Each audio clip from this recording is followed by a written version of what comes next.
Greetings and welcome to EasyPmd's tutorial. My name is Gianluca Costa and in this video we'll briefly see how to install EasyPmd and how to get started with it. The reference ID at this time is NetBeans 7.4, but any later compatible version should just be fine. Let's begin with the installation. First of all, please keep in mind the requirements.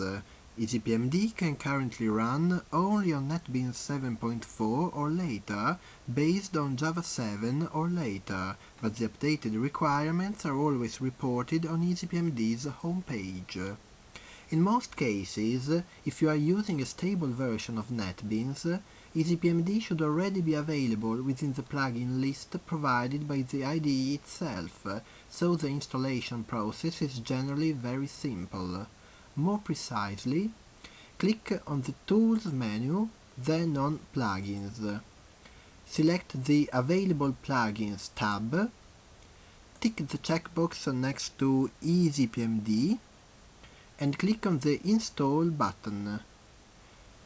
Click on Next, accept the terms in all of the license agreements and click on Install.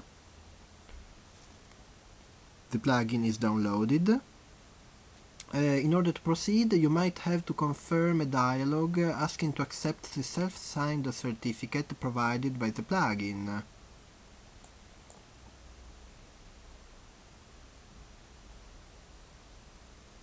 And that's all. Restart NetBeans by clicking on Finish and EasyPmd will be ready. Just one note before going on. If you are using a beta or fairly new release of NetBeans, it might happen that EasyPmd is not in the plugin list. In this case, you'll have to download the NBM package from EasyPmd's homepage and manually install it. Now, let's see how to actually make the plugin work. EasyPmd acts just like the to-do scanner provided by NetBeans, which scans source files for to-do comments, showing them all in a dedicated window called Action Items. EasyPmd does almost the same, but employs the PMD engine to detect violations of style rules that you have chosen to apply. These violations, by default, are shown both as items in the Action Items window, next to the to-dos, and as glyphs in the editor, to provide more direct feedback while you are coding. That said, to make EasyPmd scan your source files, you must ensure three conditions. 1. Make the Action Items window visible. If it's not, just click on Window, Action Items. You can later minimize it this way, but it must always be somehow visible. 2. Verify that one scanning scope in the left part of that window is selected. It can be current file, current project, or all projects. 3.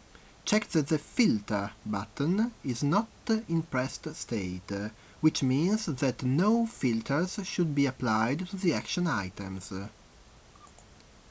Voila! From now on, violations will be shown in the Action Items window and in the editor. This concludes our brief tutorial video.